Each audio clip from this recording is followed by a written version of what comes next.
بسم اللہ الرحمن الرحیم۔ السلام علیکم ورحمۃ اللہ وبرکاتہ۔ الحمدللہ رب العالمین، الصلاۃ والسلام علی اشرف الانبیاء والمرسلین نبینا محمد وعلی آلہ واصحابہ اجمعین وبعد۔ جدید مناہج کی حقیقت کا جو سلسلہ چل رہا ہے، اس سلسلے کی ایک کڑی یہ بھی تھی کہ بیچ بیچ میں سوال جواب کی مجلس منعقد ہو اور منہج ہی سے متعلق کچھ سوالات جو ساتھیوں کے ذہنوں میں آئیں، احباب کے نوجوانوں کے ذہنوں میں اشکالات آئیں، ان کا بھی تذکرہ ہو اور اس سلسلے میں بھی ان سوالات کے جوابات دیے جائیں۔ اس سلسلے کی چند کڑیاں اس سے پہلے آئی ہیں اور اسی سلسلے کی یہ اگلی کڑی ہے، اس کا اگلا حصہ ہے۔ آج بھی ہمارے سامنے بہت سارے سوالات ہیں اور ممکن ہے کہ ان میں سے ہم چند اہم سوالات کے جوابات آج کے اس حلقے میں آپ کے سامنے پیش کریں۔ اللہ سے دعا کرتے ہیں، توفیق مانگتے ہیں کہ اللہ تعالی ہمیں اور آپ کو سلف امت کے منہج کو صحیح معنوں میں سمجھنے کی توفیق عطا فرمائے اور اللہ عز و جل ہمیں اور آپ کو اس کے مطابق عمل کی توفیق بخشی، آمین رب العالمین۔ جو سوالات ہمارے سامنے ہیں اور بھیجے گئے ہیں، ان میں سے ایک سوال اس وقت ہمارے سامنے یہ ہے، کسی بھائی نے پوچھا ہے، یہ جدید مناہج جو آئے اللہ کے نبی صلی اللہ علیہ وسلم کی وفات کے کئی سال بعد، اس سے کیسے بچا جائے اور اسے ہمارے ملک اور پورے عالم سے کیسے ختم کیا جائے۔ یہ باطل منہج سلف، منہج صحابہ، منہج رسول صلی اللہ علیہ وسلم کے علاوہ جتنے بھی مناہج آئے، ان مناہج سے بچانے کی جو فکر ہے، بہت ہی اہم اور بہت ہی بنیادی فکر ہے۔ اگر یہ سوچ واقعی امت کے بعد کے لوگوں میں پیدا ہو جائے کہ جو مناہج نبی کریم صلی اللہ علیہ وسلم کے منہج کے بعد، صحابہ کے راستے کے بعد امت کے اندر آئے ہیں اور وہ انحراف کے، ضلالت کے، ہلاکت کے اور ایسے ہی مختلف انداز کے دین اور عقیدے سے دور کرنے والے مناہج، اس سے بچاؤ کا کیا راستہ ہو، اگر واقعی اسے سوچا جاتا، اس کے مطابق عمل کیا جاتا تو بہت کچھ خیر امت کے اندر دیکھنے کو ملتا۔ اور جو کچھ خیر دیکھنے کو مل رہا ہے، یہ اسی کا نتیجہ بھی ہے۔ امت کے اسلاف نے، صحابہ کرام، تابعین، تبع تابعین، ان کی نقش قدم پر چلنے والے ائمہ، علماء، سبھوں نے جو قربانیاں، جو کوششیں کی ہیں، اسی کے نتیجے میں اللہ کے فضل و کرم سے، اسی کے نتیجے میں یہ خیر دکھائی دے رہا ہے۔ آج ہم آپ جو یہاں بیٹھے ہوئے ہیں، ہم جدید مناہج کے حوالے سے گفتگو کر رہے ہیں۔ صحیح منہج کیا ہے، نئے مناہج کیا ہیں، باطل مناہج کیا ہیں، یہ بھی اسی کا ایک حصہ ہے۔ اگر ہمیں امت کے اسلاف کے ذریعے سے یہ صحیح راستہ نہ ملتا اور ان کے نقش قدم پر چلنے والوں نے اپنی زبان کی، قلم کی قربانیاں پیش نہ کی ہوتیں، تو شاید آج یہ بھی وقت نہ دیکھنے کو ملتا کہ ہم منہج حق کے مقابلے میں نئے مناہج کی جو خامیاں ہیں، جو خلل ہے، جو اس کے اندر انحراف ہے، اس پر گفتگو کرنے کے لیے یہاں بیٹھتے، لوگوں کو آپس میں ایک دوسرے کو اس سے آگاہ کرتے، متنبہ کرتے۔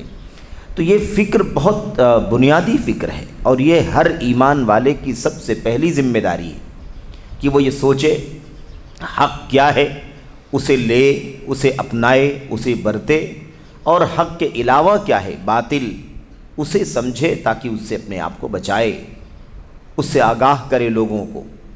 اب یہاں جو کسی ساتھی نے، جو بھائی نے سوال کیا ہے کہ یہ اس سے کیسے بچا جائے، وہی راستہ بچنے کا ہے جس راستے سے قرآن میں، سنت میں بچنے کے لیے لوگوں کو رہنمائی کی گئی ہے۔ اس سے بچاؤ کا راستہ یہی ہے کہ جب منہج حق ہمارے سامنے ہے، صحابہ کا، اللہ کے نبی صلی اللہ علیہ وسلم کا، صحابہ کا منہج ہمارے سامنے ہے، قرآن کریم کے اندر، اللہ کے نبی کی سنت کے اندر، صحابہ کرام کی سیرت کے اندر، تابعین طب تابعین کی سیرت کے اندر وہ سب کچھ موجود ہے، تو اسی کا تمسک، اسی پر مضبوطی سے قائم رہنا، اور اس کے علاوہ جتنے مناہج ہیں، جتنے راستے ہیں، اس سے اپنے آپ کو بچانا، دور رکھنا۔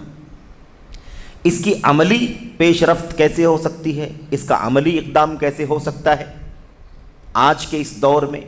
تو اس کا جواب یہ ہے کہ ہمیں اسی منہج پر چلنے والے علماء، اسی منہج پر چلنے والے مدرسین، اسی منہج پر چلنے والے فضلاء، اسی خالص منہج سلف پر چلنے والے اداروں سے، دعوتی اور تعلیمی تربیتی جتنے بھی شعبے ہیں، خالص اسی منہج پر کام کرنے والے، ان سے ہمیں وابستہ ہونا ہوگا۔ علماء سلف پر یا علماء منہج سلف سے ہمیں پورے طور پر جڑنا ہوگا، اور بہت باریکی سے اس بات کو بھی سمجھنا ہوگا کہ اس منہج کے خلاف کون لوگ ہیں، کون سے فرقے ہیں، کون سے شخصیات ہیں، کون سے افراد ہیں، کون سے بینرز ہیں، کون سے پوسٹرز ہیں، کون سے جھنڈے ہیں۔ ان تمام چیزوں سے بہت ہی اچھی طرح سے آگاہ ہو کر کے اپنے آپ کو دور کرنا ہوگا۔ یہ تو بہت موٹی بات ہو گئی۔ اس کے بعد جو باریک بات ہے وہ یہ ہے کہ بسا اوقات ایسا بھی ہو سکتا ہے کہ آپ اس حوالے سے یہ محسوس کریں کہیں کسی پلیٹ فارم سے، جو جدید مناہج سے آگاہ کرنے، اس سے بچانے کی فکر کرنے کے سلسلے میں جو ذمہ داری بنتی ہے، اگر کسی وجہ سے اس ذمہ داری کو نہیں ادا کر پا رہا ہے، یا اس بارے میں سردی دکھائی دے رہی ہے، نرمی دکھائی دے رہی ہے، کہیں کچھ رواداری کے نام پر میرے بھائیوں اس حوالے سے خاموشی دکھائی دے رہی ہے، زبان کا استعمال کم ہو رہا ہے، قلم کا استعمال کم ہو رہا ہے، تو اس سے بھی آگاہ رہنے کی ضرورت ہے۔ اس کی وجہ یہ ہے اصل میں کہ ایسی فکر بھی آپ کو ملے گی امت کے اندر کہ بعض لوگ ہمارے ایسے ساتھی ہیں، یا بعض علماء بھی ہو سکتے ہیں، ہے نا، بعض طلباء بھی ہو سکتے ہیں، کبھی کسی وجہ سے جو انہیں سمجھ میں آتا ہو مصلحت کے نام پر، انہیں سمجھ میں آتا ہو رواداری کے نام پر، انہیں سمجھ میں آتا ہو حالات اور ظروف کے نام پر، انہیں ایسا لگتا ہو کہ اس منہج سلف کے علاوہ باطل مناہج سے دور رہنے کے لیے ہمیں گفتگو ابھی نہیں کرنی چاہیے، مثال کے طور پر، یا بہت زیادہ اس میں تشدد ہو جاتا ہے، بہت زیادہ لکھنے بولنے کی وجہ سے آپس میں کشاکش پیدا ہو جاتی ہے، اس لیے اس سے بہت زیادہ اس مسئلے پر گفتگو نہیں ہونی چاہیے، اس میں بہت زیادہ جو پیش رفت چل رہی ہے یہ غیر مناسب ہے، اس طرح کی باتیں کرنے والے بھی بعض ہمیں لوگ مل سکتے ہیں۔ تو آپ یہ سمجھیں کہ یہ ان کی اپنی ایک سوچ ہو سکتی ہے، ان کی اپنی ایک سوچ ہو سکتی ہے جس کو مصلحت سمجھا جا رہا ہو مثال کے طور پر، یا رواداری سمجھا جا رہا ہو، یا ایسا وہ محسوس کرتے ہوں گے کہ حالات ظروف ایسے نہیں ہیں کہ منہج حق کی وضاحت ہو، منہج حق کے علاوہ، منہج سلف کے علاوہ دیگر مناہج پر بات ہونی چاہیے، رد ہونا چاہیے، ایسا ہو سکتا ہے کہ وہ سوچتے ہوں کہ ابھی نہیں ہونا چاہیے، یا حالات ظروف مناسب نہیں ہیں، ہے نا، ایسا ہو سکتا ہے۔ تو یہ جو فکر ہے، یہ فکر ایک خاص فکر ہو سکتی ہے، انفرادی فکر ہو سکتی ہے، یہ کوئی انفرادی فکر ہو سکتی ہے، لیکن کیا یہ فکر کتاب و سنت، صحابہ، تابعین، طب تابعین، خیر القرون اور ان کے نقش قدم پر چلنے والے بعد کے جو لوگ ہیں، آج تک اور قیامت تک بھی یہ سلسلہ چلے گا، کیا واقعی یہ فکر اس منہج سے میل کھاتی ہے جو صحابہ، تابعین، طب تابعین کا منہج تھا؟ یہ بات میں اس لیے ذکر کر رہا ہوں کہ کہیں اس جدید مناہج سے بچاؤ کے مسائل میں، بچاؤ کے معاملے میں یہ چیز بھی کہیں نہ کہیں کچھ نہ کچھ رکاوٹ پیدا کر رہی ہے، کہیں نہ کہیں شبہات میں ڈال رہی ہے، اس لیے یہ بات عرض کرنا چاہتا ہوں میں۔ جدید مناہج کی تردید، جدید مناہج کی تردید، منہج حق کی وضاحت، کیا یہ قرآن، سنت، صحابہ، تابعین کے راستے کے مطابق، ان کے منہج کے مطابق کیا ڈیلے کیے جانے کی چیز ہے؟ اس کی حیثیت کیا ہے؟ اولیت ہے اس کی حیثیت، اس کی حیثیت اولیت کی ہے، یا اس کی حیثیت ثانوی؟ کیا سب سے پہلے پیش کرنے والی چیز ہے یہ، یا اسے بعد میں پیش کیا جانا چاہیے، اس سے پہلے کوئی چیز پیش کرنے کی ہے، یہ سب بھی ہمیں اسی سلف کے راستے سے طے کرنا ہوگا۔ معاملہ رائے کا نہیں ہے، معاملہ اصول کا ہے۔ آپ نے اس سے پہلے بھی شاید یہاں بھی پڑھا ہو یا کہیں اور اس کے علاوہ بھی جو مجلسیں اپنی ہوتی ہیں وہاں آپ نے سنا ہو کہ سب سے جو بنیادی مسئلہ ہے وہ یہ ہے کہ دعوت کے مناہج جو ہیں، یہ جو گفتگو ہو رہی دعوت کی جو مناہج ہیں یہ توقیفی ہیں۔ دعوت کے مناہج کیا ہیں؟ توقیفی ہیں، اس میں رائے کا دخل نہیں ہے۔ یہ چیز اس سے متعلق نہیں ہے جس میں رائے کا دخل ہو۔ بھئی اگر کوئی آدمی کہے مصلحت یہ ہے کہ ابھی توحید کی بات نہ کی جائے، تو کیا آپ مانیں گے کہ توحید کی بات نہیں ہونی چاہیے؟ بھئی یہ منہج ہے کہ توحید سب سے پہلے بات کرنے کی چیز، تو اب حالات، ظروف، یہ سب ساری بات کر کے فائدہ نہیں ہے۔ اللہ کے نبی علیہ السلام اگر کہتے ہیں کہ تمہارا سامنا یہود و نصارہ سے ہونے والا ہے، سب سے پہلے تم ان کے سامنے توحید کی بات کرنا۔ ہم کہیں مصلحت یہ ہے کہ بعد میں چھیڑیں گے اس کو، ہم کہیں کہ نہیں حالات کے حساب سے اس پر بعد میں بات کرنا چاہیے۔ تو آپ دیکھیں یہاں پر یہ بات بہت بنیادی اسی منہج کا حصہ ہے۔ دعوت کے توقیفی ہونے کی جو اصولی بات ہے کتاب و سنت کے اندر، اسی کا یہ حصہ ہے۔ اگر یہ منہج کے مطابق ڈیلے کیے جانے والی چیز ہے، سیکنڈری ہے، کوئی حرج کی بات نہیں، اس کو بالکل ڈیلے کیا جانا چاہیے۔ اگر اس کی حیثیت اولیت کی ہے تو اسے اول ہی رکھنا ضروری ہے، اسے ڈیلے کیے جانا راہ سلف کے خلاف ہے۔ اور امت کے اندر بہت سارے فرقے جو پورے طور پر باطل کی راہ پر چل پڑے، اس میں ایک وجہ یہ بھی تھی اور یہ بھی ہے، اور ان فرقوں کے یہاں ایک چیز بہت واضح طور پر پائی جاتی ہے کہ ان کے یہاں بہت ساری چیزوں کا اہتمام، نمازوں کا اہتمام، دعاؤں کا اہتمام، اذکار کا اہتمام، عبادات کا اہتمام، دنیا بھر کی ساری چیزوں کا اہتمام، لیکن آپ دیکھیں گے کہ توحید بعد میں ہے اور سنت کا اہتمام ان کے ہاں نہیں پایا جاتا۔ تو یہ جو فرقے پورے طور پر ہٹ گئے، کیا ایسا کوئی راستہ سلف کا تھا کہ ہم اس کو تھوڑا بھی ڈیلے کریں؟ اس کو ہم دلیلوں سے سمجھتے ہیں۔ اللہ کی توحید اور نبی کی رسالت کا کلمہ ہمیں سب سے پہلے اس بات کی دعوت دیتا ہے کہ توحید اور منہج سب سے پہلے ہے۔ توحید اور منہج سب سے پہلے ہے۔ لا الہ الا اللہ محمد الرسول اللہ، میں اشہد ان لا الہ الا اللہ واشہد ان محمد الرسول اللہ، اس کے اندر توحید کا اعلان ہے اور رسالت کا اعلان ہے۔ رسالت یہ راستہ ہے۔ رسالت کیا ہے؟ یہ راستہ ہے۔ تو توحید کے ساتھ ہی رسالت جڑی ہوئی ہے، اور رسالت کا اقرار ہم اسی لیے کرتے ہیں کہ اب اس راستے کو چھوڑ کر کسی اور راستے پر نہیں چلیں گے۔ شیخ الاسلام ابن تیمیہ رحمۃ اللہ علیہ سے جب کسی نے پوچھا یا انہوں نے خود ہی اس بات پر گفتگو کرتے ہوئے کہا تو کیا فرمایا؟ آپ نے فرمایا جماع الدین اصلانی، جماع الدین اصلانی، دین کا خلاصہ، نچوڑ، دو جڑیں، دو اصول ہیں، دو بنیادیں، اللہ یعبد الا اللہ و اللہ یعبد الا بما شرع، اللہ کے سوا کسی کی عبادت نہ کی جائے اور اللہ کی عبادت صرف اسی راستے سے کی جائے جو اللہ نے مشروع کیا ہے۔ یہ دین کا خلاصہ ہے، دین کا نچوڑ ہے، دو لفظوں میں۔ دین اسلام توحید کا نام ہے اور دین اسلام اللہ کی شریعت کے مطابق، دین شریعت کے مطابق چلنے کا نام ہے۔ ایک توحید ہے، دوسرا منہج، ایک توحید ہے، دوسرا راہ رسول ہے، ایک توحید ہے، دوسرا منہج رسول ہے۔ تو اس کو ڈیلے نہیں کیا جا سکتا۔ آپ اس بات کو سمجھیں کہ اللہ کے نبی صلی اللہ علیہ وسلم پر جو احکام شریعت نازل ہوئے، ان احکام شریعت کی تاریخ ہم لوگ پڑھتے ہیں کہ نہیں پڑھتے ہیں؟ ہم لوگ پڑھتے ہیں نماز کا حکم معراج میں آیا ہے کہ نہیں؟ نماز کا معراج میں آیا، اور دونوں طرح کی باتیں، یعنی اوامر کی بھی اور ایسے ہی مناہی کی بھی، دونوں پہلوؤں پر آپ غور کریں۔ اس کی تاریخ ملتی ہے۔ رمضان کا روزہ کس سن میں فرض کیا گیا؟ زکوٰۃ کی فرضیت کس سن میں ہوئی؟ ساری باتیں پڑھتے ہیں کہ نہیں پڑھتے ہیں؟ حج کی فرضیت کس سن میں ہوئی؟ 6 ہجری، 9 ہجری وغیرہ ساری باتیں۔ اور 2 ہجری روزے کی فرضیت، زکوٰۃ کی فرضیت، مثال کے طور پر حرمت، شراب کی حرمت کس سن میں نازل ہوئی؟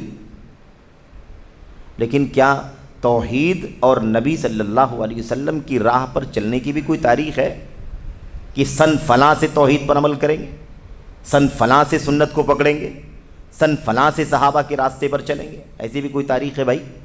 کوئی تاریخ نہیں ہے نا، وہ اول ہے۔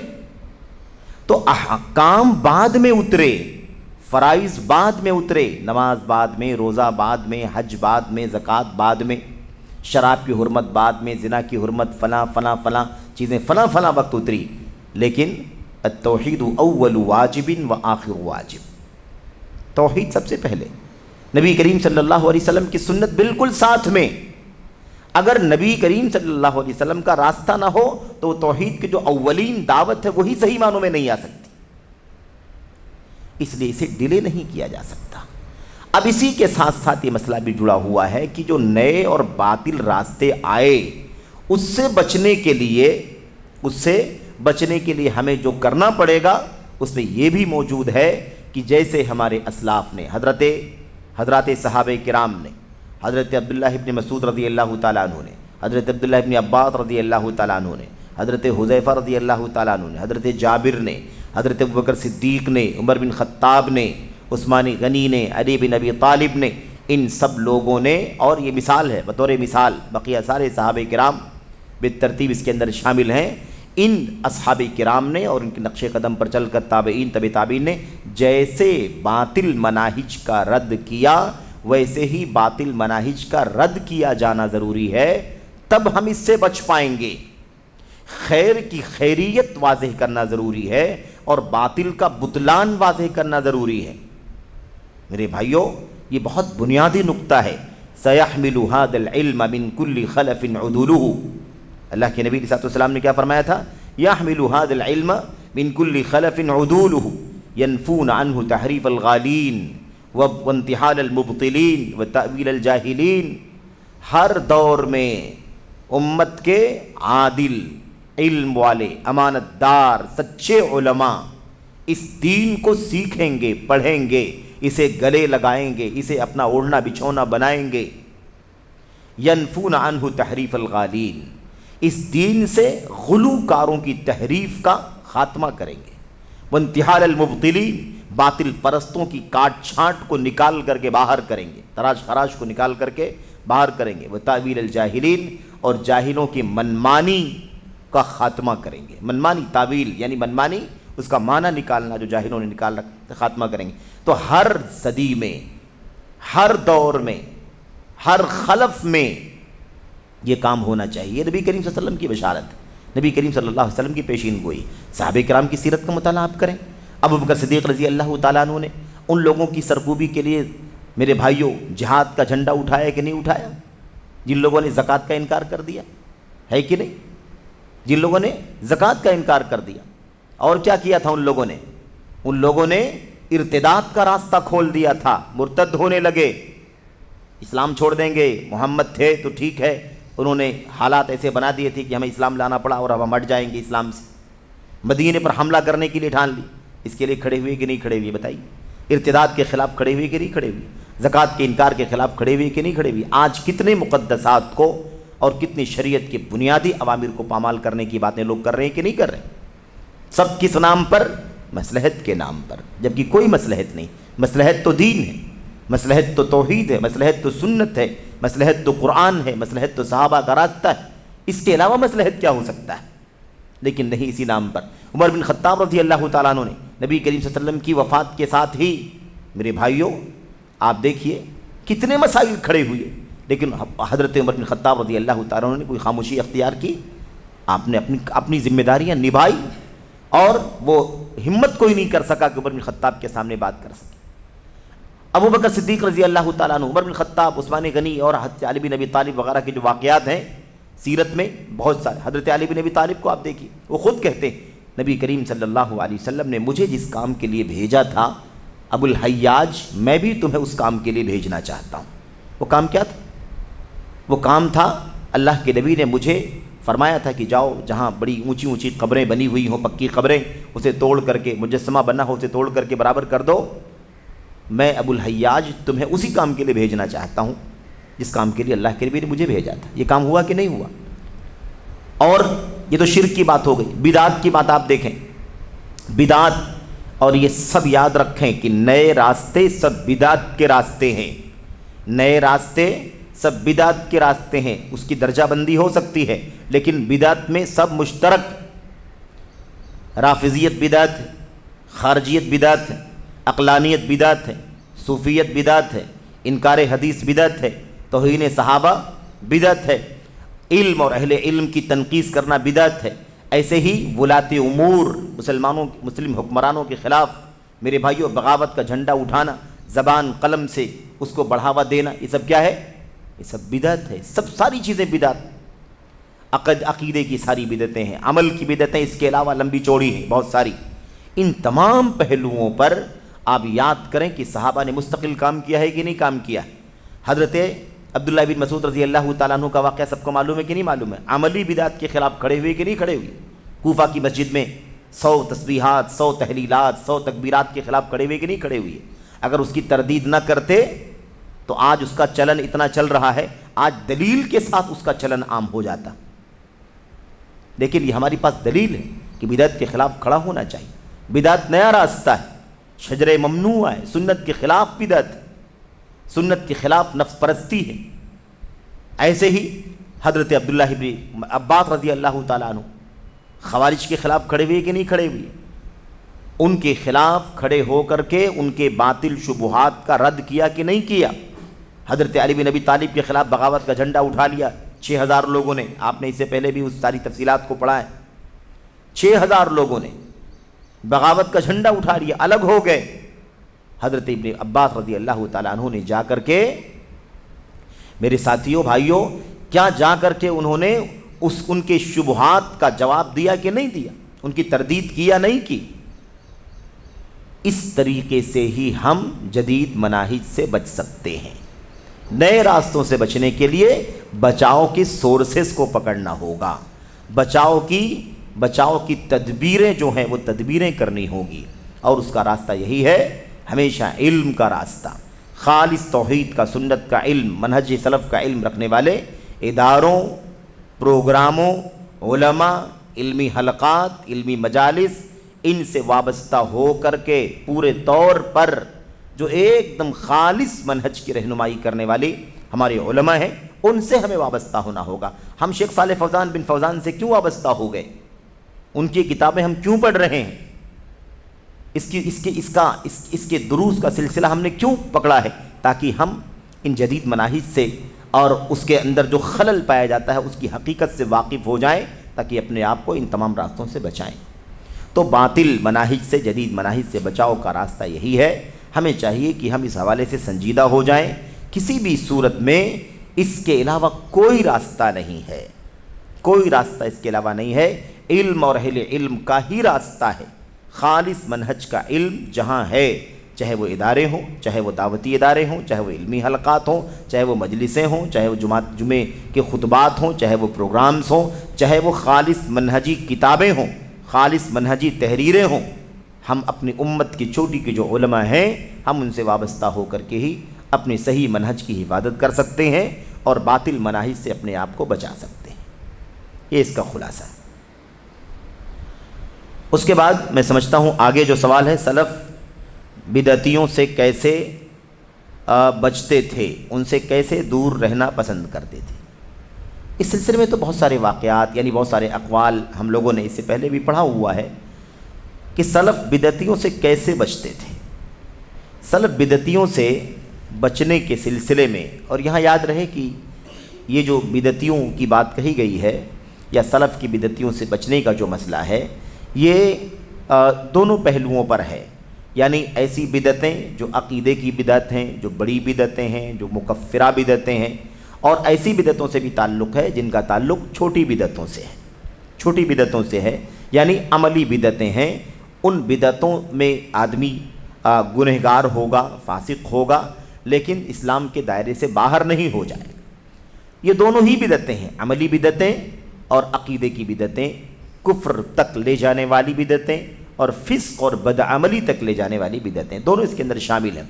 لیکن سلف صالحین کی سیرت میں، صحابہ، تابعین، تبع تابعین کی سیرت میں جو باتیں ہم اس حوالے سے پڑھتے ہیں وہ عقیدے کی بدعتیں ہیں۔ جیسا کہ ہم نے آپ کے سامنے چند بدعات کا ذکر آپ کے سامنے کیا ہے، چند بدعات کا ذکر کیا۔ یہ ساری بدعتیں کیسی ہیں؟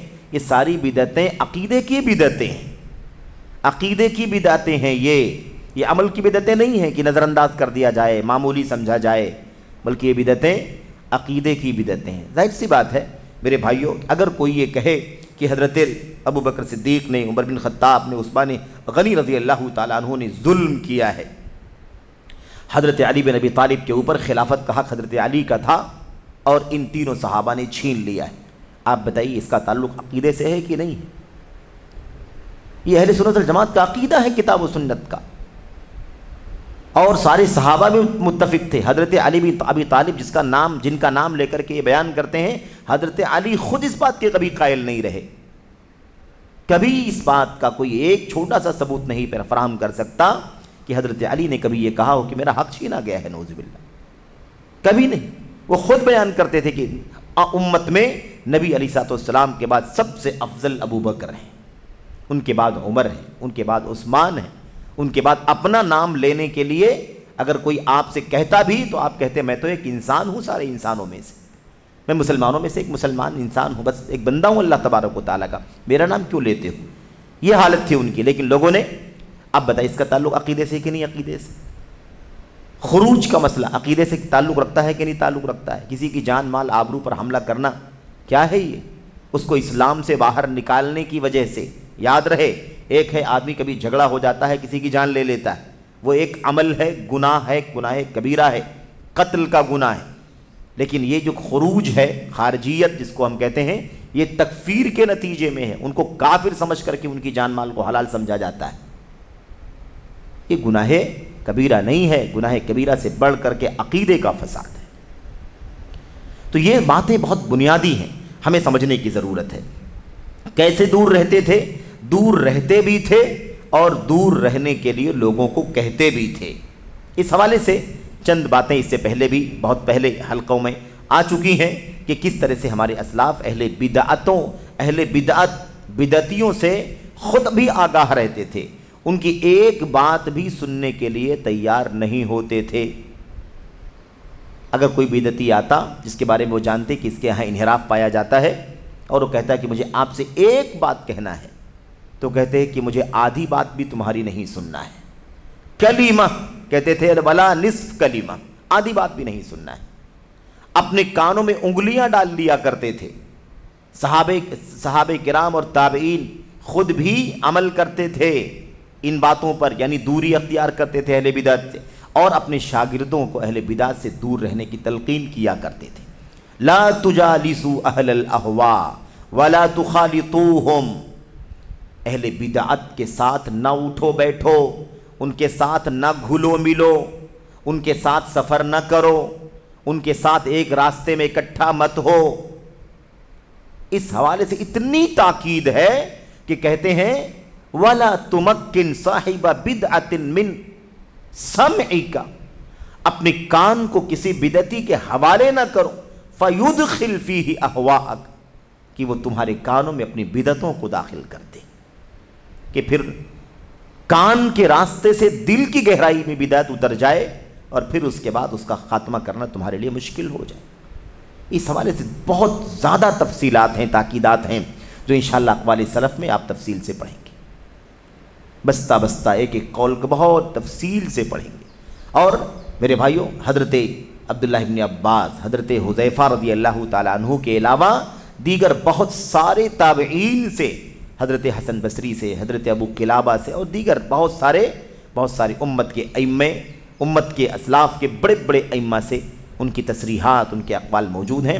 تو بہرحال یہ جو سوال ہے کہ بدعتیوں سے بچنے کے لیے کیسے دور رہنا پسند کرتے تھے، ایسے ہی دور رہنا پسند کرتے تھے، ان کی مجلسوں سے اپنے آپ کو دور رکھنا۔ مجلسیں ضروری نہیں کہ ایسے فزیکل لگ رہی ہوں، آج مجلسوں کا معاملہ اس سے کہیں زیادہ میرے بھائیوں سوشل راستوں سے بڑھ چکا ہے، سوشل راستوں سے۔ یعنی سوشل میڈیا کے راستوں سے آدمی بہت کچھ صبح شام سنتا رہتا ہے، بہت کچھ اشتہارات یعنی لکھا ہوا پڑھتا رہتا ہے، بہت ساری چیزیں اس طرح سے پھیلائی جاتی ہیں کثرت سے کہ آدمی نہیں سمجھتا ہے کہ اس میں باطل بھی ہو سکتا ہے، اور بہت ہی زیادہ زرق برق، بہت زیادہ ملمہ سازیوں کے ساتھ اس چیز کو عام کیا جاتا ہے، اس لیے اس سے بچنے کی ضرورت ہے۔ کتنے اخوانیوں کے بارے میں آپ سے خاص طور پر ذکر کروں کہ اخوانیوں نے اس حوالے سے جتنی کوششیں کی ہیں شاید کسی نے اس دور میں اتنی کوششیں کی ہوں، کس سلسلے میں؟ انہی نوجوانوں کو ورغلانے کے لیے، بہکانے کے لیے، ایمان کے نام پر، ایمانی غیرت کے نام پر، ایمان کے حماس کے نام پر یعنی جذبے کے نام پر، اور دنیا سے منکرات کا خاتمہ کرنا ہے، برائیوں کا خاتمہ کرنا ہے، حق کی آواز بلند کرنی ہے، باطل کی سرکوبی کرنی، اس نام پر نوجوانوں کو ورغلانے کا کتنا کام کیا ہے ان اخوانیوں نے، تکفیریوں نے، آپ اس کا اندازہ نہیں لگا سکتے۔ الحمدللہ علماء نے اس سلسلے میں بے مثال کوششیں کی ہیں، کھل کر کے لکھا ہے، کھل کر کے اپنی زبان سے امت کے سامنے اس حوالے سے بہت ساری باتیں بیان کی ہیں کہ کیسے یہ لوگ نوجوانوں کو ورغلاتے ہیں، نوجوانوں کی جتھا بندی کرتے ہیں، نوجوانوں کی ذہن سازی کرتے ہیں، اور اس حوالے سے ایک بڑا کام جو کرتے ہیں وہ یہ کرتے ہیں کہ امت کے جو سلف کے منہج کے حامل علماء ہیں ان سے اور ان کی مجلسوں سے دور کرنے کی بہت کوشش کرتے ہیں، کیونکہ یہ رکاوٹ کا حصہ ہے ان کے یہاں۔ ان کے مشن میں رکاوٹ پیدا کرنے والی چیز کون سی ہے؟ امت کے سلفی علماء کی مجلسیں، ان کی تحریریں، ان کے بیانات، ان کے سوالات کے جوابات، ان کے فتاوے، یہ ان کی راہ میں رکاوٹ پیدا کرنے والی چیزیں ہیں، اس لیے وہ امت کے سلفی علماء سے، ان کی مناہج، ان کے مجلسوں سے، ان کی کتابوں سے دور کرنے کا سب سے بڑا کام کرتے ہیں۔ تو بہرحال ہمیں اہل بدعت سے بچنے کے لیے یہی کرنا ہوگا، سلف جیسے اہل بدعت سے دور رہا کرتے تھے۔ ایک بات خاص طور پر ہمیں یاد رکھنا ہے اس حوالے سے، وہ یہ ہے کہ ہمارے بہت سارے بھائی ہیں ہے نا جو یہ سمجھتے ہیں کہ میں سلفی منہج جانتا ہوں، سنت کو جانتا ہوں، بدعت کیا ہے اس کی حقیقت سے بھی واقف ہوں، اب مجھے چل کر کے بدعتیوں کے بیچ میں کام کرنا چاہیے تاکہ ان کو بدعتوں سے دور کروں۔ یہ قدم اٹھانا غلط ہے، اور بہت غلط ہے، اور غلط کیوں ہے؟ اس لیے غلط ہے کہ بھائی ہم حسن بصری رحمۃ اللہ علیہ کا مقابلہ تو نہیں کر سکتے، ہم ابو قلابہ کا مقابلہ تو نہیں کر سکتے، ہم ابراہیم نخعی رحمۃ اللہ علیہ کا مقابلہ تو نہیں کر سکتے۔ بطور مثال ہم ان کے علاوہ صحابہ کرام کا بھی تذکرہ اس سے پہلے آیا۔ آپ سوچیے کہ اگر یہ بڑے بڑے ائمہ کسی بدعتی کی تھوڑی سی بات سننا گوارا نہیں کرتے تھے، اتنے بڑے امام ہونے کے باوجود، تو آپ بتائیے کہ ہمارا یہ اقدام صحیح ہو سکتا ہے؟ اگر وہ ڈرتے تھے کہ کہیں وہ اپنی بدعت ہمارے دل میں نہ ڈال دے، ہمیں اس سے بچنا چاہیے، تو ہمیں کتنا بچنا چاہیے میرے بھائیوں؟ یہ قدم بہت غلط ہے کہ ہم چلے جائیں اور لوگوں کو بدعت سے نکالنے کی کوشش کریں۔ اس حوالے سے بہت ساری باتیں بھی آپ کے سامنے آ چکی ہیں کہ بہت سارے ایسے واقعات بھی سلف کے اندر موجود ہیں، امت کے ائمہ اور علماء کے یہاں موجود ہیں، جنہوں نے کوشش کی، جبکہ وہ بڑے ائمہ تھے، علماء تھے، بسا اوقات انہوں نے کوشش کی کہ بدعت سے لوگوں کو آگاہ کر دیں گے، نکال دیں گے، لیکن نتیجہ یہ ہوا کہ وہ خود بدعت میں ملوث ہو گئے، بدعت نے ان کو اپنی گرفت میں لے لیا۔ تو اس سے اندازہ لگتا ہے کہ معاملہ بہت زیادہ خطرناک ہے۔ ہماری ذمہ داری سب سے پہلے یہ بنتی ہے اپنے آپ کو سیف کریں، اپنے آپ کو باطل راستوں سے بچائیں اور راہ سلف پر مضبوطی سے قائم رکھیں، ہمیں اس کی فکر کرنے کی ضرورت ہے۔ اس کے بعد ایک تیسرا سوال ہمارے سامنے ہے۔ میرا سوال یہ ہے، کسی بھائی نے کہا ہے، میرا سوال یہ ہے کہ کچھ طلبہ منہج کی کتابوں میں بہت خشکی محسوس کرتے ہیں، یا اس کا علم مبتدی طالب علم کے لیے غیر ضروری سمجھا جاتا ہے، ایسے طلبہ کے لیے آپ کی کیا نصیحت ہے؟ ہم سب نصیحت کے محتاج ہیں، لیکن پھر بھی جو نصیحت ہمیں اپنے بڑوں سے ملی ہے، کتاب و سنت کے علماء سے، سلف سے، وہ نصیحت آپ کے سامنے اپنے لیے بھی آپ کے لیے بھی رکھنی ہے۔ یہی تو مسئلہ ہے پیچیدہ، یہ بھی نیا راستہ ہے۔ یہ جو سوال میں بات کہی گئی ہے نا کہ منہج کے موضوع میں خشکی محسوس کرتے ہیں، یہ بھی نیا راستہ ہے، یہ سلف کا راستہ نہیں ہے، قرآن کا، سنت کا، قرآن و سنت کے علم رکھنے والے صحابہ تابعین کا راستہ نہیں ہے۔ ایک شخص کو توحید میں خشکی کیسے محسوس ہو سکتی ہے؟ ایک شخص کو نبی کریم صلی اللہ علیہ وسلم کی سنت کے راستے پر چلنے کی بات کرنے میں، پڑھنے پڑھانے میں خشکی کیسے محسوس ہو سکتی ہے؟ صحابہ کرام کیسے زندگی گزارتے تھے، ان کا طریقہ عقیدے میں، ایمان میں، عمل میں، سلوک میں، عبادت میں کیا تھا، اس کو پڑھنے پڑھانے میں خشکی کیسے محسوس ہو سکتی ہے؟ آپ نے اس سے پہلے پڑھا ہے، آپ نے اس سے پہلے پڑھا۔ یہ محمد بن سرور نائف زین العابدین نے ایسی بات کہی تھی، اور یہ اخوانیوں کا، سروریوں کا ہے نا، یہی معاملہ ہے میرے بھائیوں، ان کا یہی معاملہ ہے۔ وہ سنت پر چلنے، اس کو پڑھانے، اس کی اہمیت پر ہے نا، اور سلف صالحین یعنی صحابہ تابعین کیسے سنت کا اہتمام کیا کرتے تھے، اس طرح کی باتوں پر وہ توجہ دینا غیر ضروری سمجھتے ہیں۔ خشکی اس وقت پیدا ہو سکتی ہے جب اس کے علاوہ کوئی موضوع بہت زیادہ دلچسپی کا بن گیا ہو نوجوانوں کے یہاں۔ اس نقطے کو اچھی طرح سے یاد رکھنا۔ خشکی توحید میں، سنت میں، کیا کہا؟ منہج کی کتابوں میں بہت خشکی محسوس کرتے ہیں۔ منہج کی کتابوں میں جو لوگ خشکی محسوس کرتے ہیں وہ کسی غیر منہجیت میں دلچسپی محسوس کرتے ہوں گے۔ یہ حتمی ہے، لازمی مسئلہ ہے۔ اور جس کسی ساتھی کے بارے میں آپ یہ جانتے ہوں، کسی بھائی کے بارے میں جانتے ہوں کہ وہ ہے نا منہج کی کتابوں کو پڑھنے پڑھانے میں خشکی محسوس کرتا ہو، امکان اس بات کا زیادہ قوی ہے کہ کسی اور طرف اس کا رجحان و میلان ہو۔ زیادہ امکان یہی ہے کہ کسی اور موضوع سے اس کو دلچسپی ہو، اس وجہ سے وہ منہج کی کتابوں سے خشکی محسوس کرتا ہے۔ یا تو وہ بالکل ہی مطلب اسے اسی طرح کی کوئی رہنمائی کی گئی ہو کہ آپ کو ابھی منہج وغیرہ پڑھنے کی ضرورت نہیں ہے، آپ نماز روزہ کرتے رہیں، اتنا کافی ہے آپ کے لیے، اس طرح کی بات مثال کے طور پر کسی کو بتائی گئی ہو تو ہو سکتا ہے اس کو خشکی محسوس کرتا ہو۔ ورنہ میں شروع میں آپ سے ذکر کر آیا ہوں، اس سے پہلے آپ کے سامنے تذکرہ آیا اس سے پہلے کے سوالات کے شروع والے سوال کے ضمن میں کہ دیکھیے یہ تو آغاز دین ہے، آغاز اسلام ہے، اصل اسلام ہے، اللہ کی توحید اور نبی کی رسالت آغاز ہے کہ نہیں آغاز ہے؟ یہی تو بتانا ہے منہج کا مطلب کیا ہے۔ منہج کا مطلب راستہ رسول کا کیا ہے، راستہ رسول کے صحابہ کا کیا ہے، راستہ رسول کے صحابہ کے بعد تابعین کا کیا ہے، اسی راستے کو منہج کہتے ہیں۔ ہم اگر منہجی باتیں کر رہے ہیں، پڑھ رہے ہیں، اور اگر اس میں خشکی محسوس ہوتی ہے، مثال کے طور پر اگر یہ بات کہی جائے کہ بھائی خارجیت کا راستہ غلط ہے، خارجیت کا راستہ غلط ہے کیونکہ یہ راستہ نبی کا نہیں، یہ راستہ صحابہ کا نہیں، یہ راستہ تابعین کا نہیں، یہ راستہ تبع تابعین کا نہیں۔ رافضیت غلط ہے، باطل ہے کیونکہ رافضیت آل بیت رسول کا نام لے کر کے سارے صحابہ کرام کی تکفیر کرنا، ان کو دین اسلام سے باہر نکالنا، مثال کے طور پر یہ غلط ہے، باطل ہے۔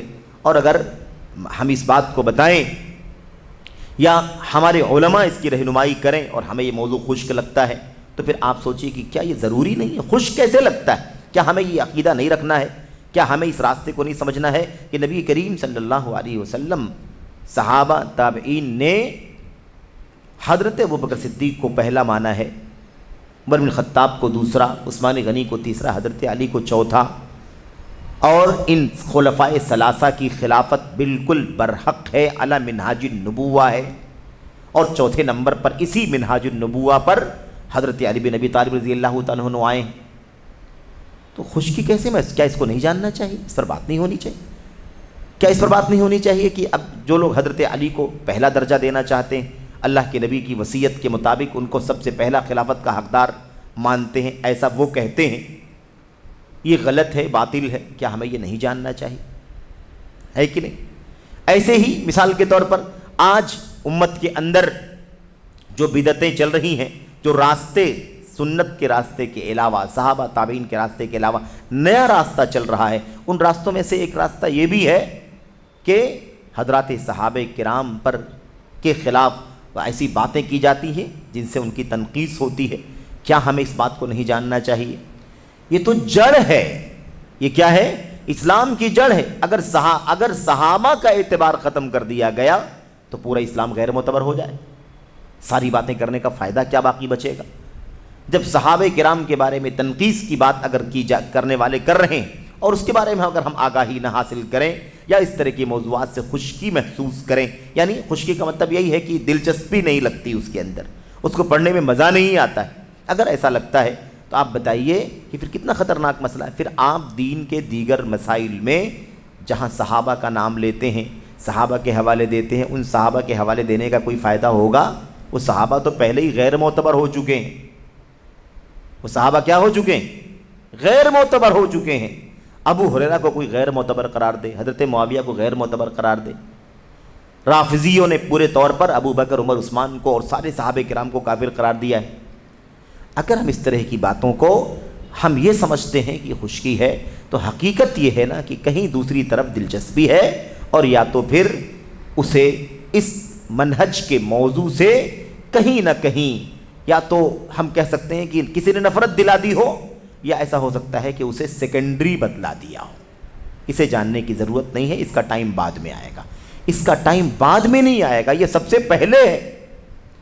اس کے بعد ہی نماز، اس کے بعد ہی روزہ، اس کے بعد ہی فرائض۔ پہلے اللہ کی توحید اور راستہ دین کا کیا ہے، دین حاصل کرنے کا سورس کیا ہے، دین لینے کا، دین کا علم لینے کا مرجع اور مصدر، اس کا سرچشمہ کیا ہے۔ اگر ہم اسی کو نہ سمجھیں تو آپ بتائیے کہ بقیہ دین کی باتیں لینے کا فائدہ کیا ہوگا؟ اس کا سورس پہلے جاننے کی ضرورت ہے۔ اور یہ منہج جو ہم پڑھ رہے ہیں، یہ اس کا معنی وہی بہت سیدھا سا معنی ہے، راستہ نبی کا کیا تھا دین کے معاملے میں، راستہ نبی کے صحابہ، تابعین، تبع تابعین کا کیا تھا دین کا، اسی راستے پر ہمیں چلنا۔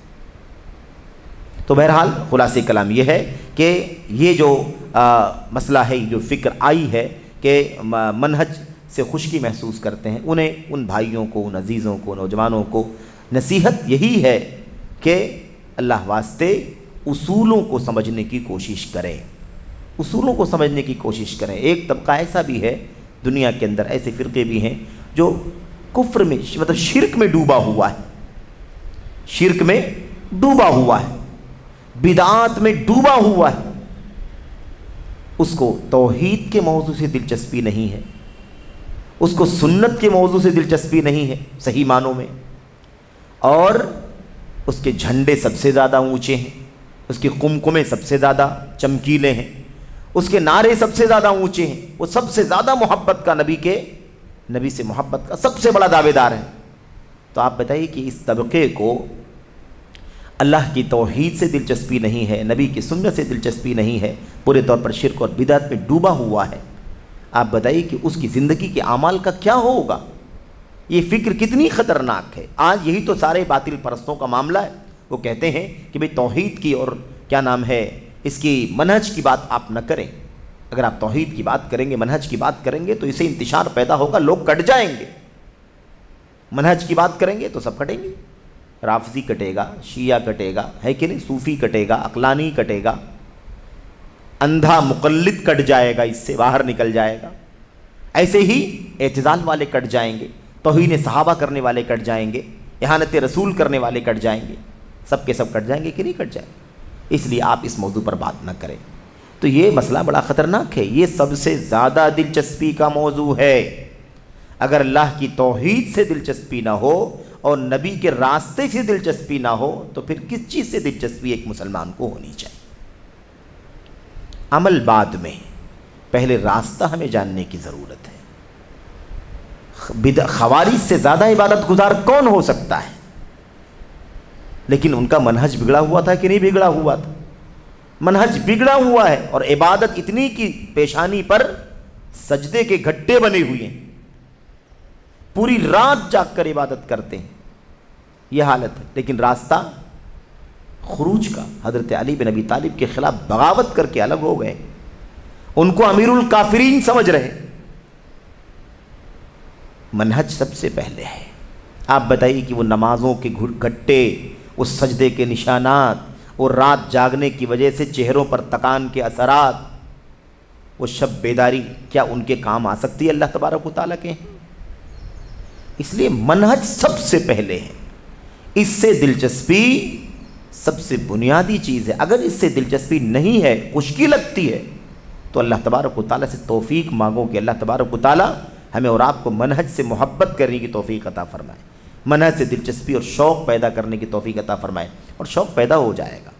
منہج کی مجلسوں سے جڑنے کے بعد، منہج کی کتابیں پڑھنے کے بعد، امت کے اسلاف صحابہ تابعین کے منہج سے متعلق ان کے اقوال فرمودات کو پڑھنے کے بعد یہ خشکی ختم ہو جائے گی، دلچسپی اتنی بڑھ جائے گی کہ آدمی اپنی زندگی کے صبح و شام کی خیر منانے لگے گا کہ اللہ تبارک و تعالیٰ عاقبت اچھی کر دے، ایسا نہ ہو کہ محنت مشقت سب ضائع ہو جائے۔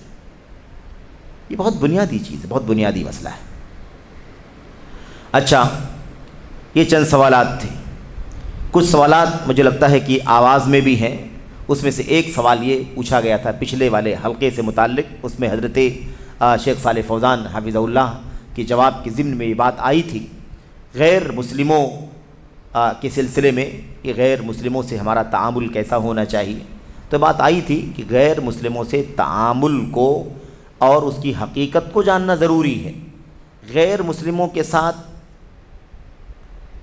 رواداری کا دائرہ کتنا ہے، سمجھ رہے ہیں، اور کس چیز کو رواداری کہتے ہیں، اور کس چیز کو ولا اور برا کے اعتبار سے ہم ایک اصولی مسئلہ سمجھتے ہیں۔ اس کو اچھے سے شیخ صالح فوزان حفظہ اللہ نے ہمیں سمجھایا تھا۔ اس میں بات آئی تھی کہ لوگ غلط فہمیاں پیدا کرتے ہیں، لوگ غلط فہمی کا شکار ہو جاتے ہیں، کیونکہ کفار سے لین دین کرنا، کاروبار کرنا، خرید و فروخت کرنا، ان کے ہاں ملازمت کرنا، یا مسلمانوں کا کسی غیر مسلم کو ملازم رکھنا، اس میں کوئی عیب کی بات نہیں ہے۔ یہ انسانی زندگی کی مصلحتیں ہیں، انسانی زندگی کی ضروریات ہیں، ہے نا۔ آپ اس کے ہاں کام کریں، وہ آپ کے ہاں کام کریں، وہ آپ اس کو مزدوری دیں کام کر کے، ہے نا، وہ آپ کو مزدوری دے کام کے بدلے میں، اس میں کوئی حرج کی بات نہیں۔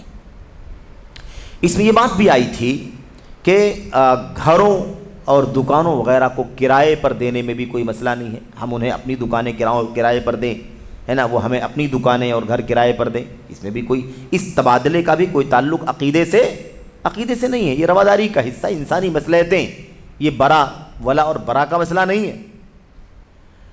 اس حوالے سے کسی ساتھی نے یہ سوال کیا ہے کہ اگر کسی غیر مسلم کو کوئی گھر یا دکان مثال کے طور پر کرائے پر دیا جائے اور وہ اس کے اندر اپنے عقیدے کے مطابق، جو اس کا اپنا عقیدہ ہے، اس عقیدے کے مطابق اگر وہ مورتیاں لا کر کے مثال کے طور پر رکھتا ہے اور اپنے اعتبار سے اور اس کی پوجا پاٹ کرتا ہے مثال کے طور پر، تو ایسے شخص کو کرائے پر گھر دکان وغیرہ دینے کا کیا حکم ہے؟ بات وہیں واضح ہو گئی تھی، لیکن پھر بھی یہاں پر اس سوال کے جواب کے ضمن میں یہ بات آپ کے سامنے عرض کرنی ہے کہ جتنی باتیں ہم نے اس سوال کے جواب میں پڑھی ہیں، اس ضابطے میں، اس دائرے میں اس بات کو اچھی طرح سے سمجھ لینا ضروری ہے کہ اگر کوئی مسلم کسی غیر مسلم کو کرائے پر دکان مکان دے سکتا ہے، تو اس کا مطلب ہی یہ ہوتا ہے کہ وہ اپنے عقیدے کے ساتھ آپ سے کرائے پر گھر دکان مکان لے رہا ہے۔ ایسا تھوڑی کہ آپ سے کرائے پر لے رہا ہے تو وہ اپنے ایمان سے بھی یا اپنے عقیدے سے بھی وہ دستبردار ہو رہا ہے۔ لازمی بات ہے کہ وہ غیر مسلم ہے، اس کا جو اپنا عقیدہ ہے کفریہ شرکیہ، اس کے مطابق ہی وہ اس گھر کے اندر رہے گا، اس کے مطابق ہی آپ کی دکان میں رہے گا وہ۔ تو ظاہر سی بات ہے کہ وہ ہم کسی غیر مسلم کی دکان میں اگر رہیں گے تو قرآن کریم لا کے رکھیں گے کہ نہیں رکھیں گے، دینی کتابیں لا کے رکھیں گے کہ نہیں رکھیں گے، قرآن کریم کی تلاوت کریں گے کہ نہیں کریں گے۔ ایسے وہ جو اس کا جو اپنا عقیدہ ہے کفریہ شرکیہ، اس کے مطابق وہ مورتی جو اس کے پاس ہوتی ہے، کسی نے کہا کہ وہ کیا کہتے ہیں اس کو، پورٹیبل، یہاں وہاں لے جانے والی، یعنی چھوٹی سی، تو ایسا وہ رکھے گا جیسے رکھتا ہے۔ اگر اسی حد تک اگر کوئی وہ رکھتا ہے اپنے عقیدے کے مطابق، کوئی حرج کی بات نہیں ہے۔ یہ تو معلوم ہے کہ وہ اپنے عقیدے کے مطابق مورتی رکھے گا، پوجا پاٹ کرے گا۔ اس میں کوئی حرج نہیں ہے۔ مسئلہ کہاں آتا ہے؟ مسئلہ یہاں آتا ہے کہ ایک مسلمان کسی غیر کو پورے طور پر شرک کا کاروبار کرنے کے لیے دکان دے دے، شرک کا کاروبار کرنے کے لیے مکان دے دے، مورتیاں بیچنے کے لیے، مورتیاں بنانے کے لیے اسے دے دے، مندر بنانے کے لیے اپنا گھر دکان مکان مثال کے طور پر دے دے، یہاں جو ہے نا معاملہ آتا ہے، یہ کسی مسلمان کے لیے ایسا کرنا درست نہیں ہے۔ لیکن رہا یہ کہ ہم کو رہنے کے لیے کرائے پہ دے رہے ہیں، کوئی دوسرا کاروبار کرنے کے لیے وہ دکان لے رہا ہے اور اس کے اندر اپنے عقیدے کے مطابق چھوٹی سی مورتی رکھا ہوا ہے تو رکھا ہوا ہے۔ ہم لوگ تو یہاں بات کر رہے ہیں، اسلامی حکومتوں میں نظام یہ تھا کہ جن غیر مسلموں کو اسلامی حکومتوں میں رہنے کی پرمیشن ہوا کرتی تھی، جن کو ذمی کہا جاتا تھا، معاہد کہا جاتا تھا، جو حاکم کے نظام اور اس کی منظوری سے اسلامی ملک میں رہتے تھے، انہیں بھی اس بات کی اجازت تھی کہ وہ جو کچھ بھی اپنے دھرم اور عقیدے کے مطابق کرنا چاہتے ہوں وہ دروازہ بند کر کے اندر کریں، علانیہ ظاہر کر کے انہیں اپنے دھرم کے شعار کو لوگوں کے سامنے نہیں لانا ہے۔ سمجھ رہے ہیں؟ کوئی تہوار وہ علانیہ نہیں کریں گے، انہیں جو کرنا ہے اپنے گھروں کے اندر کریں گے، جو کرنا ہے اپنے مکانوں کے اندر کریں گے۔ اسلامی نظام کا معاملہ تھا۔ تو بہرحال خلاصہ کلام یہ ہے کہ اس میں کوئی حرج کی بات نہیں ہے، اگر وہ اپنی پوجا پاٹ کے حساب سے اگر کوئی چھوٹی سی مورتی رکھے ہوئی ہے تو رکھے ہوئی ہے، ہمارے آپ کے دکان مکان پر اس کا کوئی فرق نہیں پڑے گا، اور آپ کے عقیدے پر کوئی فرق نہیں پڑے گا، آپ کے کرائے پر دینے کے جواز پر کوئی فرق، عدم جواز کی کوئی بات نہیں آئے گی، اس کے حکم پر، جواز کے حکم پر کوئی فرق نہیں پڑے گا، ٹھیک ہے۔ لیکن ہم جانتے بوجھتے بھی کہ اس کام کے لیے تو میرے بھائیوں، ایک مسلمان اگر شراب کی دکان کھولتا ہو تب بھی آپ کے لیے کرائے پر دینا جائز نہیں۔ بات سمجھ رہے ہیں کہ نہیں سمجھ رہے ہیں؟ تو معاملہ اس کا نہیں ہے، معاملہ یہ ہے اصولوں کا، ضابطوں کا، کہ اصل یہ ہے کہ انسانی مصلحت ہے کہ اس کو گھر چاہیے رہنے کے لیے، اس کو دکان چاہیے کاروبار کرنے کے لیے، وہ کاروبار عام کاروبار ہے، کوئی مسئلہ نہیں۔ لیکن ایک آدمی، اب چاہے مسلمان ہی کیوں نہ ہو، اگر وہ شراب کا کاروبار کرنے کے لیے آپ سے دکان مانگتا ہے تو آپ بالکل نہیں دیں گے، آپ کے لیے ایسا کرنا حرام ہوگا، اور یہ تعاون علی الاثم والعدوان ہوگا۔ ولا تعاونوا علی الاثم والعدوان، تعاونوا علی البر والتقوی، تو تعاون بر اور تقوی پر کرنا ہے، سمجھ رہے ہیں؟ نیکی اور تقوی کے کام میں تعاون کرنا ہے، اور گناہ اور دشمنی کے کام میں ایک دوسرے سے تعاون نہیں کرنا ہے۔ تو یہ نقطہ سمجھنے کا ہے۔ مسلمان ہے، نام کا مسلمان عبداللہ عبد الرحمن مثال کے طور پر، اور وہ کوئی حرام کا کاروبار شروع کرنے جا رہا ہے، کوئی سودی کاروبار شروع کرنے کے لیے آپ سے دکان کرائے پر مانگ رہا ہے، سمجھ رہے ہیں؟ کوئی بیڑی، سگریٹ، تمباکو اور نشے کا، میرے بھائیوں، کوئی ایجنسی کھولنے کے لیے آپ سے دکان مانگ رہا ہے، آپ بالکل نہیں دیں گے، آپ بالکل گناہوں پر تعاون کرنے والے بن جائیں گے۔ لیکن ایک آدمی آپ کا گھر کرائے پر لیتا ہے اور گھر میں رہتا ہے، اب رہا کہ وہ سگریٹ بھی پیتا ہے، تو آپ ٹھیک ہے اس کے سگریٹ پینے پر آپ اس کو سمجھائیے، نصیحت کیجئے، لیکن یہ نہیں کہا جائے گا کہ سگریٹ پیتا ہے اس لیے آپ کا اسے گھر کرائے پر دینا حرام ہے، سمجھ رہے ہیں نا؟ تو دونوں میں فرق ہے، دونوں باتوں میں، اس میں کوئی حرج نہیں ہے۔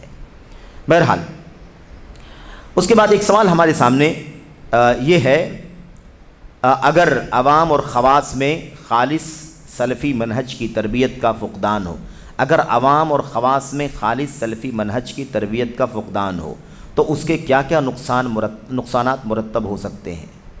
سارا نقصان، سارا فساد اسی کا ہی نتیجہ ہے۔ جتنا شر، فساد مسلمانوں میں، نوجوانوں میں، بڑوں میں، چھوٹوں میں، انفرادی، اجتماعی، ملکی، بین الاقوامی، جتنا شر و فساد دکھائی دے رہا ہے وہ سب اسی کا نتیجہ ہے۔ خالص سلفی منہج کی تربیت کا فقدان، یہی جڑ ہے میرے بھائیوں، یہی کیا ہے؟ جڑ ہے۔ اور اسی کے ساتھ ساتھ یہ بھی ساتھ میں رکھیں کہ جتنی اصلاح کا کام ہوا ہے، جتنا اصلاح کا کام ہوا ہے، جتنی اصلاح ہوئی ہے، زبان، قلم، ادارہ، میڈیا، جس کے ذریعے سے بھی منہجی تربیت کی، منہجی ہے نا، اصلاح کا کام جتنا ہوا ہے اتنا خیر آپ کو دکھائی دے رہا ہے۔ کتنے ایسے نوجوانوں کی روداد آپ کے سامنے مل آئے گی کہ جو آپ سے بیان کریں گے کہ میں بھی انحراف کا شکار ہو گیا تھا، اللہ نے مجھے بچا لیا، میں نے یہاں پڑھا، یہاں سیکھا، اس کو فالو کیا، الحمدللہ میں اس انحراف سے نکل گیا۔ سمجھ رہے ہیں؟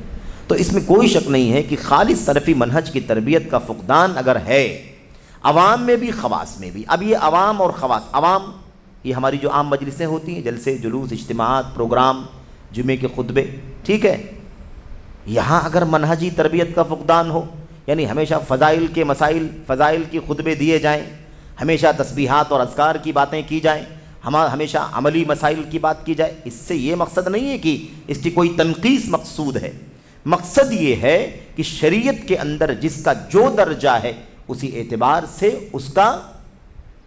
اس کی تطبیق ہونی چاہیے، اسی اعتبار سے اس پر گفتگو ہونی چاہیے۔ جس فساد کا، جس شر کا انجام جتنا برا ہے میرے بھائیو، اسی اعتبار سے اس پر کام زیادہ ہونا چاہیے۔ اگر فضائل ہم سے چھوٹ جائیں تو بتائیں کہ مسئلہ بڑا ہوگا کہ چھوٹا ہوگا؟ چھوٹا مسئلہ ہے کہ فضائل چھوٹ گئے، لیکن اگر واجبات چھوٹ جائیں تو، فرائض چھوٹ جائیں تو بڑا مسئلہ ہے کہ نہیں مسئلہ ہے؟ تو فرائض پر مستحبات اور فضائل کے مقابلے میں زیادہ بات ہونی چاہیے کہ نہیں ہونی چاہیے؟ لیکن اگر اور ایسے ہی فرائض سے بڑھ کر کے اگر اصول چھوٹ جائیں، اصول ہی چھوٹ جائیں تو فرائض ہی بے معنی ہو سکتے ہیں، تو کیا اصولوں پر بات فرائض کے مقابلے میں زیادہ ہونی چاہیے کہ نہیں ہونی چاہیے؟ اور اولیت کے ساتھ ہونی چاہیے کہ نہیں ہونی چاہیے؟ تو یہ سب سے بنیادی مسئلہ ہے۔ یہاں پر یہ بات جو پوچھی گئی ہے عوام کی بات، عوامی پلیٹ فارموں سے بھی یہ چیز ہونی چاہیے، عوامی پلیٹ فارموں سے بھی، یعنی آپ ہمارے سماج کے اندر جو مسجدیں ہیں وہاں پر منہجی تربیت خصوصی طور پر ہونی چاہیے۔ 10 موضوعات میں سے بنیادی طور پر آدھا یا نہیں تو کم سے کم 30% موضوعات منہج پر ہونے چاہیے۔ ہمارے پروگراموں میں، ہمارے جلسوں میں، ہمارے اجتماعات میں، ہمارے خطبوں میں، ہماری اور جو سرگرمیاں ہیں عوامی، ہماری ویب سائٹوں پر اس کا کام پرائرٹی میں ہونا چاہیے، اولیت کے ساتھ ہونا چاہیے۔ ہمارے دروس اور خطابات ترجیحی طور پر اس موضوع پر ہونا چاہیے، کیونکہ یہ عوام ہے۔ خواص کا جو مسئلہ ہے، خواص کا مسئلہ جو ہے وہ یہ ہے، ہم اس کو ایسے سمجھ سکتے ہیں کہ جہاں سے بالکل بنیادی طور پر تعلیم کی روشنی نکلتی ہے وہاں اس پر سب سے زیادہ کام ہونا چاہیے۔ یہ ہمارے مثال کے طور پر ہمارے تعلیمی ادارے ہیں، ہمارے مدارس ہیں، ہمارے جامعات ہیں، چھوٹے بڑے، جو ان کی اپنی کیپیسٹی اور جو ان کی درجہ بندی اسی اعتبار سے، یہ سب سرچشمہ ہے علم کا، یہ سب خزانہ ہے علم کا۔ ان سرچشموں سے بہت بنیادی طور پر اس نکلنے والی پود، اس نئی نسل کو جو کل میدان میں علماء کے نام سے جانے جائیں گے، ان میں بہت بنیادی طور پر، ترجیحی طور پر، پوری فکر مندی کے ساتھ، پورے لائحے کے ساتھ، پوری منصوبہ بندی کے ساتھ منہج پر ٹھوس تعلیم و تربیت کا انتظام ہونا چاہیے۔ عوام یہ ہو گیا مسئلہ، اور خواص کی بات ایسے ہو گئی، کیونکہ خواص ہم نے اس حساب سے بات کی آپ کے سامنے کیونکہ علماء یہیں سے نکلتے ہیں۔ ہمارے پاس علماء، فضلاء، دعات، مصنفین، باحثین، اس کا ایک ہی سورس ہے، یہ ہمارے دینی ادارے۔ اگر ان دینی اداروں میں منہج کی تعلیم و تربیت پر اگر توجہ کم ہوئی یا گرفت کم ہو گئی کسی بھی نام پر، یاد رکھیں مستقبل کا وہ بچہ جو خطیب ہے، جو داعی ہے، وہ اگر منہجی طور پر کمزور ہے تو کل اس کی زبان پر، اس کی قلم پر جو کچھ باہر نکلنے والا ہے سب کمزور ہوگا۔ اس لیے بہت بنیادی چیز ہے کہ عوام اور خواص دونوں پلیٹ فارموں پر منہج کو خاص طور پر پرائرٹی دی جائے۔ کتنے ایسے میرے بھائیوں، معذرت کے ساتھ، کتنے ایسے علماء ہیں، کتنے ایسے طلباء ہیں جو آج بھی ان حقیقتوں کو نہیں سمجھتے۔ کیا آپ نہیں جانتے ہیں؟ خواص کی بات بھی ہو رہی ہے نا، اشارہ کرنا ضروری ہے۔ خواص یعنی علماء، خواص یعنی خاص طلباء۔ علماء طلباء میں سے بھی آپ کو ایسے واقعات، ایسے دردناک، کربناک واقعات ملیں گے کہ ان علماء نے اخوانیت کو بڑھاوا دے دیا، ان علماء نے ایسی تنظیموں کو، ایسے دھڑوں کو جو اپنے افکار نظریات میں میرے بھائیوں غیر مستند ہیں، غیر معتبر ہیں، خطرناک ہیں، انتہا پسند ہیں، دہشت گردانہ ذہنیت رکھتے ہیں، ایسے لوگوں کی پذیرائی کر دی۔ بات سمجھ رہے ہیں کہ نہیں سمجھ رہے ہیں؟ ایسے کتنے واقعات آپ کو ملیں گے۔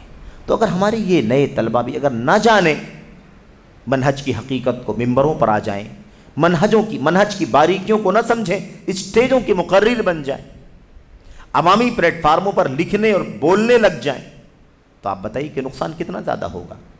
ایک منہج کا فساد اس کے دائرے عمل کے اعتبار سے میرے بھائیوں بہت دور تک عوام کو اپنی لپیٹ میں لے لے گا۔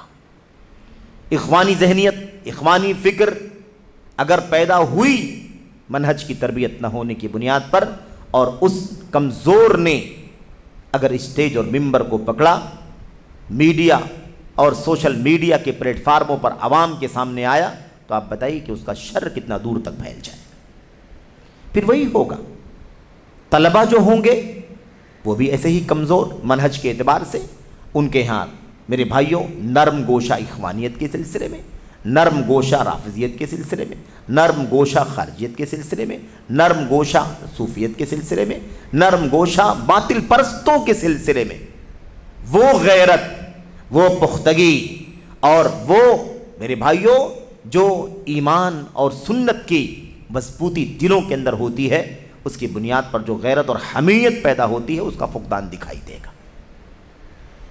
اس کی مثال اگر آپ جاننا چاہتے ہیں تو دنیا میں آج جو چند نام بہت مشہور ہیں جن کی منہجی تربیت نہیں ہوئی بلکہ وہ علم کے راستے پر نہ چلے، علماء جو سلفیت کے علماء ہیں ایسے راستوں سے وہ نہ جڑ سکے، ایسے علماء کی سرپرستی اور ان کی تربیت انہیں نہ مل سکی، اور انہوں نے انہوں نے قلم اٹھا لیا، بہت کچھ لکھا، لٹریچر کی بھرمار کر دی، زبان کھولا، بہت کچھ بولا۔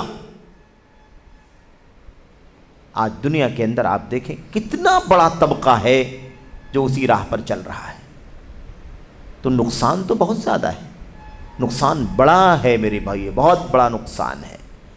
ایک شخص جتنا زیادہ اپنی منہجی کمزوری کے بعد آج کل کے میڈیا کے دوش پر، پلیٹ فارم پر جتنا زیادہ پاپولر ہو جائے گا، جتنا زیادہ اس کا دائرہ بڑھ جائے گا، اسی اعتبار سے اس کا شر بھی دنیا کے اندر عام ہو جائے۔ سمجھ رہے ہیں؟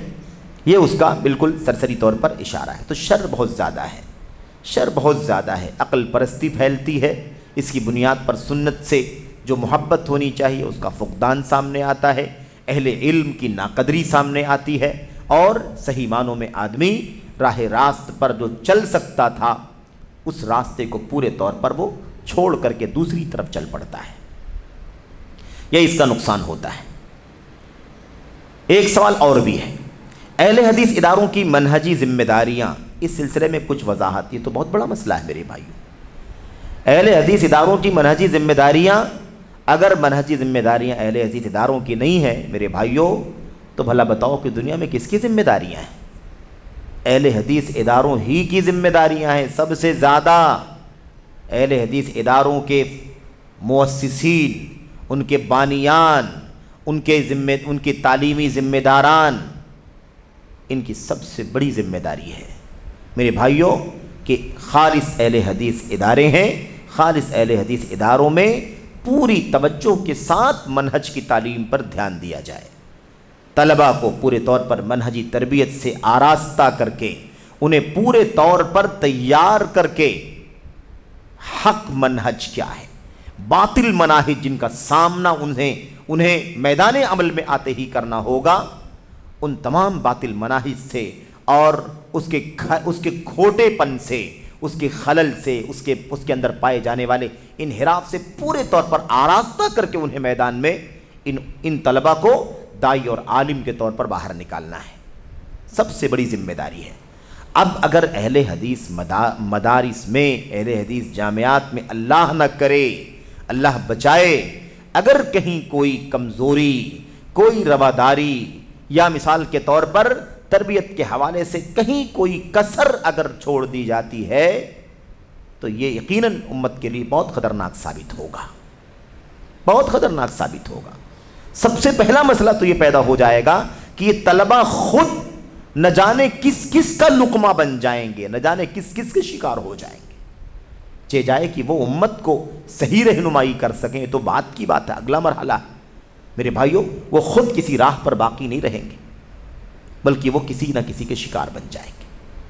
تو یہ جو قلعہ ہے منہجی تربیت کا، اس کے اندر بند ہونے کی ضرورت ہے۔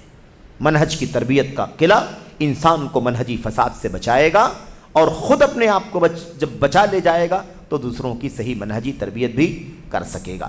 مدارس اسلامیہ کی بے انتہا بہت ہی اہم اور بنیادی ضرورت ہے کہ وہ منہجی تربیت کے سلسلے میں کوئی کسر نہ چھوڑیں۔ اللہ واسطے اس حوالے سے کوئی الزام نہیں، کوئی اتہام نہیں، الحمدللہ اللہ کا فضل ہے، اس کا کرم ہے کہ یہ ہمارے اہل حدیث ادارے ہیں، اہل حدیث جامعات ہیں، یہاں کے علماء ہیں، یہاں ان مدارس کے مؤسسین، بانیان، اور ایسے ہی یہاں سے فارغ ہونے والے فضلاء، انہی کی کوششوں سے اللہ تبارک و تعالیٰ نے آج خالص منہج کتاب و سنت اور منہج سلف کو، منہج صحابہ کو دنیا کے اندر باقی رکھا ہے، اور انشاءاللہ تبارک و تعالیٰ یہ ہمارے مدارس ہمیشہ خالص توحید کے، خالص سنت کے، خالص منہج صحابہ اور سلف کے، خالص منہج اہل حدیثیت کے ہمیشہ علمبردار ہیں، ہیں اور رہیں گے انشاءاللہ تبارک و تعالیٰ۔ لیکن ان کی ذمہ داریاں مزید اس لیے بڑھتی چلی جاتی ہیں کہ ایسا نہ ہو کہ ہم صرف اور صرف نصاب تک بدھے رہ جائیں، نصاب اور منہج تعلیم تک ہی جو کچھ پڑھانا ہے اسے پڑھا کر کے ہم فارغ ہو جائیں، فارغ کر دیں، نہیں، بلکہ یہ خصوصی طور پر اپیل ہے اور دردمندانہ اپیل ہے، مخلصانہ گزارش ہے کہ اللہ واسطے منہجی تربیت پر خصوصی دھیان دینے کی ضرورت ہے۔ ہم اپنے دینی اہل حدیث مدارس کے اندر جو نصاب ہے، اس نصاب کے اندر، اس منہج کے اندر خصوصیت کے ساتھ ان باطل مناہج کو شامل کریں اور باطل مناہج کے کھوٹے پن کو ان بچوں کے سامنے، طلبہ کے سامنے کھول کھول کر کے بیان کریں، ان کے باطل نظریات کو، باطل افکار کو اور ان کے شبہات کو پورے طور پر بے نقاب کریں، تاکہ یہ بچے، یہ طلبہ جب اس چہار دیواری سے جو مدرسے کی، جامعات کی چہار دیواری سے باہر نکل کر کے میدان میں آئیں تو پورے طور پر علم کی ہتھیار سے میرے بھائیوں مسلح لیس ہوں اور ہر طرح کے باطل منہج کا وہ صحیح طرح سے مقابلہ کر سکیں اور امت کے عوام کو، خواص کو اس فتنے سے یا باطل منہج کے فتنوں سے بچا سکیں۔ اس میں اللہ واسطے کوئی کمی کوتاہی نہیں ہونی چاہیے، اس کے اندر کوئی خلل نہیں باقی رہ جانا چاہیے۔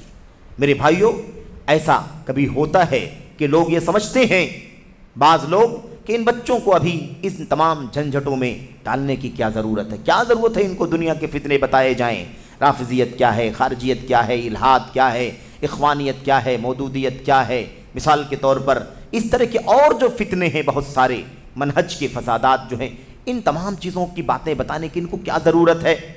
ابھی ان بچوں کو نصاب پڑھنے دو، کتابیں پڑھنے دو، ان کو امتحانات کی تیاری کرنے دو، اور پھر یہ دھیرے دھیرے میدان میں جب جائیں گے تو سب جان لیں گے۔